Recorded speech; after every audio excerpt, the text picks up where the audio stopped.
Really quick one today. How much protein do you need to get an elite level result? Everyone's different. Everyone's got different body weight, different body fat, different muscle mass. And I'm going to break it down in the most simple way possible in under 5 minutes, which you can hold me to if it goes over because I am a waffler.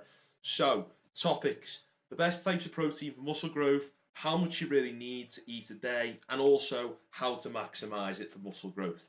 So, protein types: you've got digestibility and you've got the amino acids profile. The digestibility is just you want it at a high score, which all it means is how it's broken down and how it's used to build muscle. The amino acids profile is just you want a essential amino acids, which means that it's got all 9 amino acids in there, and the body can't produce it naturally, so it has to come from a food source.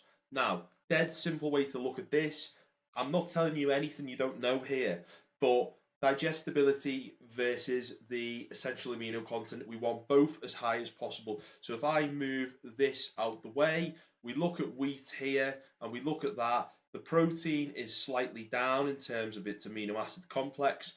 Yes, its digestibility, unless obviously you've got an intolerance, is quite high. Same with rice. But when we look at the actual protein amount of these, then they're not as high as obviously lean protein sources. So we want to maximize there. Casein is a pre-bed, it's a slow releasing protein source. So if you wanted to have some casein, you'd have that before bed. And if you wanted to have whey, then you'd have that at any point during the day. But I'd recommend kind of capping that off around 6 or 7 and having the casein around 8 or 9 before bed. Obviously, it depends what time you go to bed and the meal timings and shift patterns. Now, how much? The best piece of evidence we have so far is a meta analysis in 2018, basically covering 49 studies. All a meta analysis is a combination of multiple studies. The more you can get on a meta analysis, obviously, the better, because the more figures we get, the more you're not just plucking, figures from thin air. You're not just taking things to chance and just kind of bullshitting your way through something. Protein intake shows that anything above 0.73 grams per pound of body weight fail to help with any additional muscle building. However, for easy maths and to create less work for yourself, then 1 gram per pound is a good enough amount, because additionally, it's not going to do any harm. The only side effect of having additional protein is it can put too much stress on the digestive system. So if you're having an additional 40 grams and you feel full, but all in all, it's going to help with satiation, it's going to help with curving cravings. Now, we don't have any studies on deficit versus surplus, but we have some research to show that when you're dieting, you need more protein, especially if you're going down the aggressive route of a diet in, the back end of a diet. So it seems to have frozen, which is always ideal. Now, depending on that goal, deficit or surplus and so on, then that's going to be determined by your body fat percentage. If your body fat percentage is super high, of course, then you're going to be likely to go through a deficit. However, in this case, because you're higher in body fat, it means that you're higher in body weight.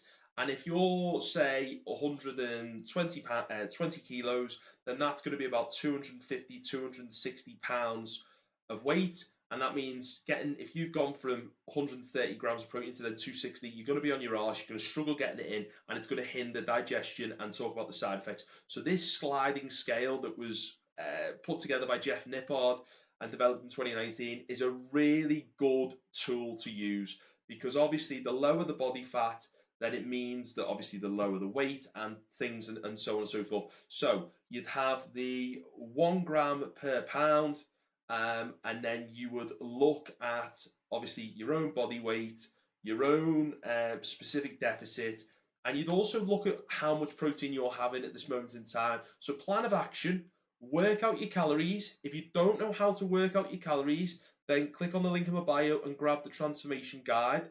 Once you've done that, set your protein initially at 1 gram per pound of body weight, then use the sliding scale on the previous page accordingly.